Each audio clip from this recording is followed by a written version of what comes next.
মুসলিম বিশ্ব জ্ঞানে বিজ্ঞানে প্রযুক্তিতে পিছিয়ে থাকার অন্যতম একটি কারণ হল ইসরায়েলের গোয়েন্দা সংস্থা মোসাদ।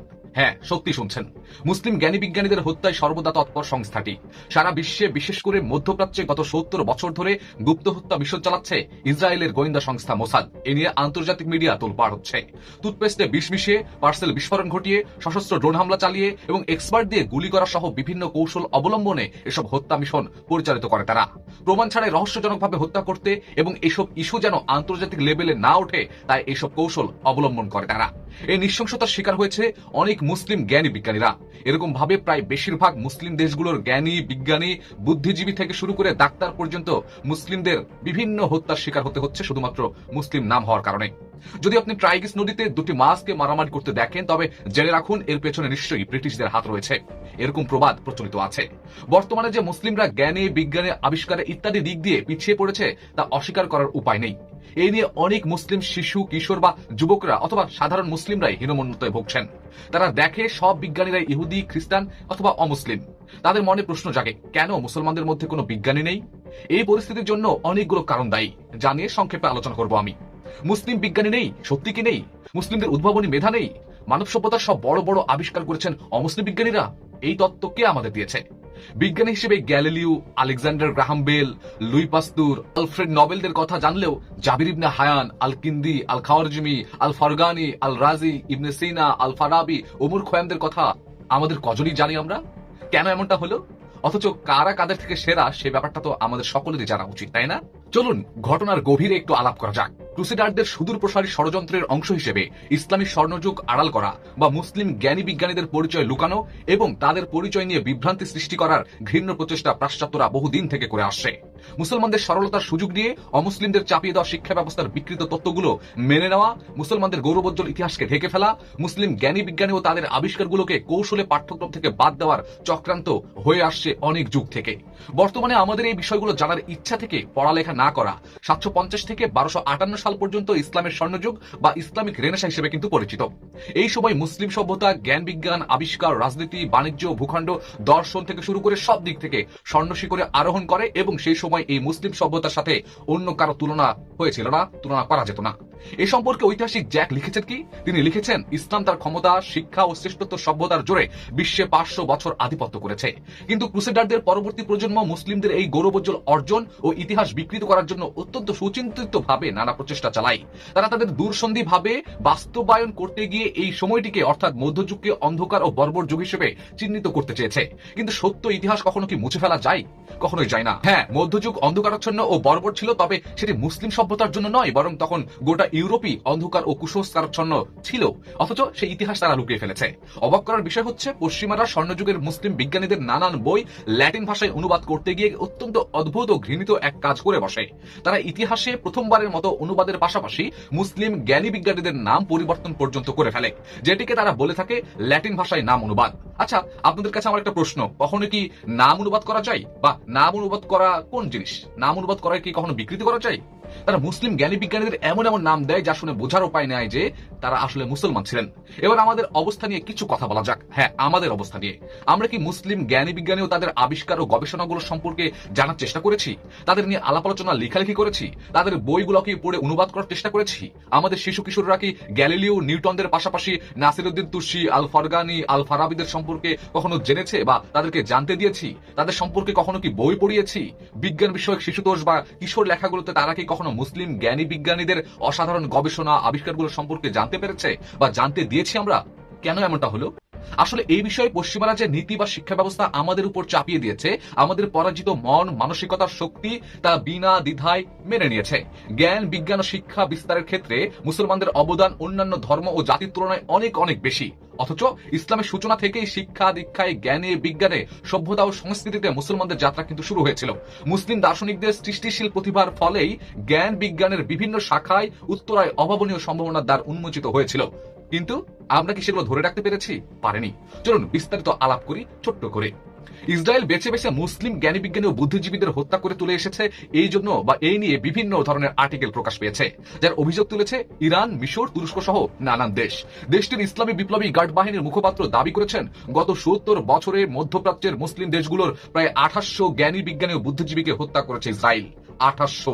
সম্প্রতি ইরানের শীর্ষ পরমাণু বিজ্ঞানী মোহনেস ফাকরিদাসকে গুলি করে হত্যা করা হয়। এই হত্যাকাণ্ডের পেছনে ইসরায়েল জড়িত আছে বলেই ইঙ্গিত দিয়ে আসছে ইরান। ইরানের ইসলামী বিপ্লবী গার্ড বাহিনী IRGCর মুখপাত্র রামেজান শারিফ বলেছেন কি? তিনি বলেছেন, ইসরায়েল এমন একটি অবৈধ রাষ্ট্র যার সভ্যতার কোনো ভিত্তি নেই। গত 70 বছরে এরা মধ্যপ্রাচ্যের মুসলিম দেশগুলোর 2800 বিজ্ঞানী, চিন্তাবিদ ও বুদ্ধিজীবীকে হত্যা করেছে। আমাদের ধর্ম উপদেষ্টা ডক্টর আফম খালিদ হোসেন বলেছেন, ইরানের প্রতিরক্ষা মন্ত্রণালয় ও উদ্ভাবনী সংস্থার প্রধান এবং শীর্ষ পরমাণু বিজ্ঞানী মোহসেন ফখরিদাসকে তেহরানের কাছে সন্ত্রাসীরা গুলি করে হত্যা করেছে। ইরানের প্রেসিডেন্ট ও পররাষ্ট্রমন্ত্রী এর জন্য ইসরায়েলকে দাবি করেছেন। এমনকি সাবেক মার্কিন প্রেসিডেন্ট ট্রাম্প টুইট বার্তায় এই হত্যাকাণ্ডের পেছনে মোসাদের হাত রয়েছে বলেও মন্তব্য করেছেন তিনি টুইটে। নিউ ইয়র্ক টাইমসের 3 মার্কিন কর্মকর্তা ও গোয়েন্দাদের উদ্ধৃতি দিয়ে ইসরায়েল জড়িত থাকার খবর কিন্তু প্রকাশ করা হয়েছে আন্তর্জাতিক মিডিয়ায়। এর আগে ইরানের বিপ্লবী রক্ষী বাহিনীর এলিট ফোর্স আল কুদসের প্রধান জেনারেল কাসেম সোলাইমানিকে বাগদাদ বিমানবন্দরে হঠাৎ ক্ষেপণাস্ত্র হামলা চালিয়ে মেরে ফেলেছে। এই ব্যাপারটাও নিয়ে তোলপাড় হচ্ছে। যুক্তরাষ্ট্রের সহায়তায় ইহুদি রাষ্ট্র ইসরায়েল বিভিন্ন গোয়েন্দা সংস্থার মাধ্যমে মুসলিম বিশ্বের জ্ঞানী, বিজ্ঞানী ও ইসলামী ব্যক্তিত্বের হত্যার জঘন্য পরিকল্পনা বাস্তবায়নে এগিয়ে চলছে।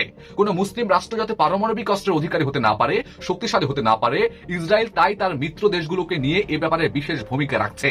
মুসলিম বিশ্বের কোন দেশে যদি বিস্ময়কর মেধার অধিকারী বিজ্ঞানীর জন্ম হয় এবং তার মেধা যদি পারমাণবিক অস্ত্র তৈরির কাজে ব্যবহৃত হয়, তাহলে তাকে নির্ঘাত ইহুদি হিটলিস্টে তার নাম অন্তর্ভুক্ত হবে অথবা টাকার লোভে তাকে কিনে নেবে। ঘাতক স্কোয়াড তার পেছনে লেগে থাকবে এবং সুযোগ পেলে গুলি করে হয়তো মেরে ফেলবে। ইহুদিরা মুসলমানদের পরমাণু অস্ত্রশূন্য করতে চায়, অথচ ইসরায়েলের নিজের রয়েছে 3 থেকে 400টি পারমাণবিক অস্ত্রবাহী ক্ষেপণাস্ত্রের বহর। সেই হিসেব কি আমরা রাখি? বিবিসি পরিচালিত এক পরিসংখ্যানে জানা যায়, যুক্তরাষ্ট্রের অস্ত্র ভান্ডারে রয়েছে 2200রও বেশি পারমাণবিক বোমা, যুক্তরাজ্যের রয়েছে 160টি, ফ্রান্সের রয়েছে 300টি, রাশিয়ার রয়েছে 2800টি এবং চীনের রয়েছে 180টি। এই সংবাদটি 10 বছর আগের। বিবিসি পরিচালিত আরেক পরিসংখ্যানে জানা যায়, বর্তমানে যুক্তরাষ্ট্রের অস্ত্র ভান্ডারে রয়েছে 6800টি পারমাণবিক বোমা, যুক্তরাজ্যের রয়েছে 215টি, ফ্রান্সের রয়েছে 300টি, রাশিয়ার আছে 7000টি আর চীনের আছে 270টি, ইসরায়েলের রয়েছে 3 থেকে 500টি পারমাণবিক অস্ত্রবাহী ক্ষেপণাস্ত্রের বহর। অথচ ইহুদিরা মুসলমানের পরমাণু অস্ত্র শূন্য করতে চাই, মুসলমানদেরকে অস্ত্র বানাতে দিতে চায় না।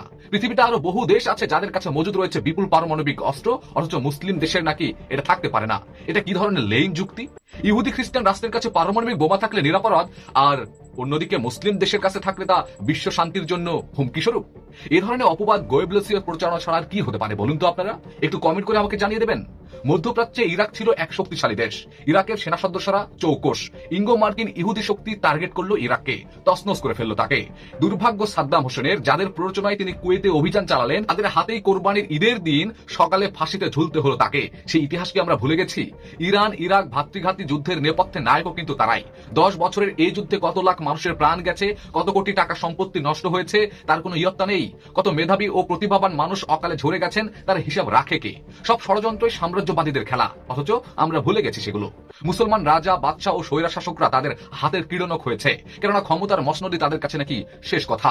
উম্মার চিন্তা নাই তাদের কাছে। ইরাকের বিশাল সেনাবাহিনী যাতে ইসরায়েলের জন্য হুমকি সৃষ্টি না করে, সেজন্য মিথ্যা অজুহাতে ইহুদিবাদীদের মিত্র মার্কিন যুক্তরাষ্ট্র 2003 সালে 1,71,000 সেনা নিয়ে ইরাক দখল করে নেয়।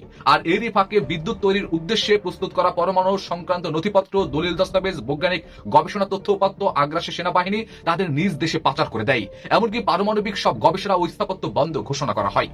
সম্প্রতি মার্কিন বাহিনী ইরাক থেকে বিদায় নিয়ে গেছে, কিন্তু রেখে গেছে পৈশাচিকতার ভয়াবহ তাণ্ডব, বাতাসে রাসায়নিক মারণাস্ত্রের বিষক্রিয়া, আগ্রাসনের দুঃসহ স্মৃতি।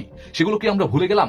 দেশটাতে মার্কিন সশস্ত্র অভিযানে 1.5 লক্ষ মানুষ মারা গেছে, যারা ছিল বেসামরিক। বিধবা হয়েছেন 7,40,000 মা। মার্কিন হামলার পর 20 লাখ ইরাকি, যাদের মধ্যে রয়েছেন অনেক শিক্ষক, গবেষক, বিজ্ঞানী, সাহিত্যসেবী প্রমুখ, সিরিয়া ও জর্ডান সহ মধ্যপ্রাচ্যের অনেক দেশে আশ্রয় নিয়েছেন উদ্বাস্তু হিসেবে।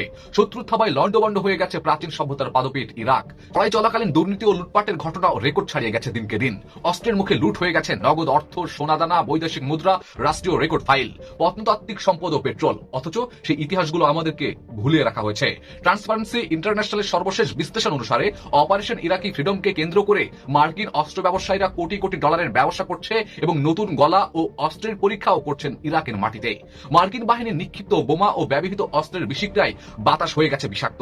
ইরাকে প্রতি 1000 প্রস্রবের ঘটনায় শিশু মৃত্যুর সংখ্যা সংখ্যা 80। দেশটিতে 2004 সালের তুলনায় লিউকেমিয়া বেড়েছে 38 গুণ আর স্তন ক্যান্সার 10 গুণ।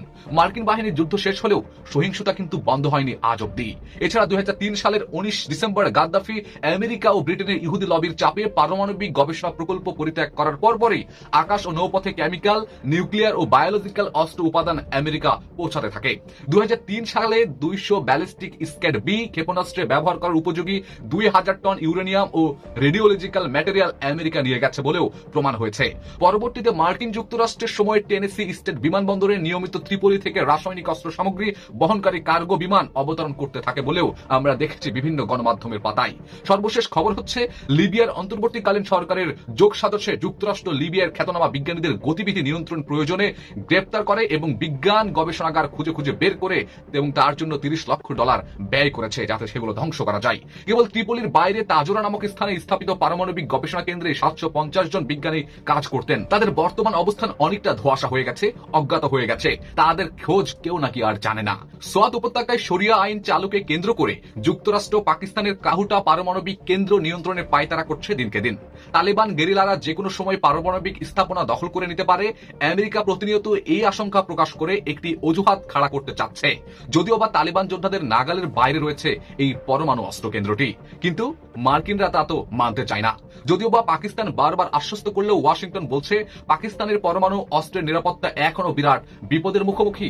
তার পরিপ্রেক্ষিতে যুক্তরাষ্ট্রের জাতীয় নিরাপত্তা উপদেষ্টা জেনারেল জেমস জোনস বিবিসির সাক্ষাৎকারে বলেন, পাকিস্তান সেনাবাহিনী যতই বলুক তাদের পরমাণু অস্ত্র নিরাপদে আছে, এতটা সত্ত্বেও ওয়াশিংটন আরো নিশ্চয়তার প্রয়োজন আছে বলে মনে করে। মানে মায়ের থেকে মাসির দরদটা একটু বেশি মনে হচ্ছে। এভাবে তালেবান হুমকির প্রসঙ্গ তুলে মার্কিন যুক্তরাষ্ট্র পারমাণবিক স্থাপনার পাহারাদারের জন্য পাকিস্তানকে বাধ্য করছে দিনকে দিন। ফলে মুসলিম বিশ্বের একমাত্র পরমাণু শক্তিধর রাষ্ট্র পাকিস্তানের পারমাণবিক অস্ত্রের ভান্ডার আমেরিকা নিয়ন্ত্রণে নেওয়ারও ধান্দা করছে, এমনই ধারণা করেছেন অনেক জ্ঞানী বিজ্ঞানী বুদ্ধিজীবীরা। মুসলিম বিশ্ব জ্ঞান বিজ্ঞান প্রযুক্তিতে পিছিয়ে থাকার অন্যতম একটি কারণ হলো ইসরায়েলের সেই সংস্থারই পেছনের লম্বা এক হাত মার্কিন। মুসলিম জ্ঞানী বিজ্ঞানীদের হত্যায় সর্বদা তৎপর সংস্থাটি। সারা বিশ্বে বিশেষ করে মধ্যপ্রাচ্যে গত 70 বছর ধরে গুপ্ত হত্যা মিশন চালাচ্ছে ইসরায়েলের গোয়েন্দা সংস্থা মোসাদ।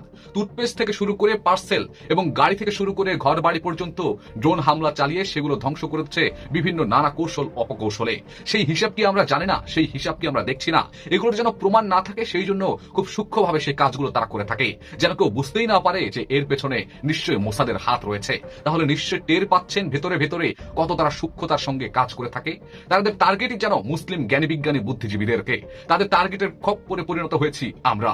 ইসরায়েলের প্রতিপক্ষ রাষ্ট্রের বিজ্ঞানী যারা বিজ্ঞান প্রযুক্তি ও বিভিন্ন প্রজেক্টে গুরুত্বপূর্ণ অবদান রাখে তাদেরও পরিণত হয় মুসলমানদের মতোই।